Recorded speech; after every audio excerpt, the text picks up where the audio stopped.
ওই মালটা খালি নাকি লোকের গাছের তাল চুরি করে, ঠিক আছে? তা আজকে মালটাকে ধরবো, আসুক আর এসে শালা বাড়ির সামনে দিয়ে খালি ঘোরে। এই দাঁড়া দাঁড়া দাঁড়া দাঁড়া, কি নিয়ে ঘুরছিস তুই?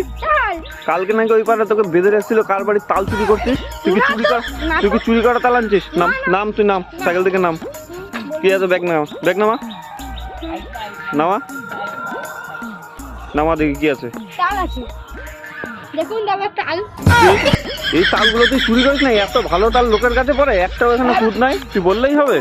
হ্যাঁ সত্যি করে বল, চুরি করছিস কি করিস নি? সত্যি বলছি। হ্যাঁ সত্যি বলছি। তো কোথা থেকে পেয়েছিস? কোথায় পেয়েছিস? হ্যাঁ কোথায় পেয়েছিস? আকাশ থেকে পড়েছিল। আবার আকাশ থেকে পড়েছে? আবার মিথ্যা কথা, তার মানে তুই চুরি করেছিস তাল? না চুরি করিনি। আরে এত তাল পেলি কোথায় তুই? এত তাল? না হ্যাঁ কার কার বাড়ি যাস সকাল সকাল চুরি করতে তাল? যায় না দাদা। হ্যাঁ দাদা আবার নেবে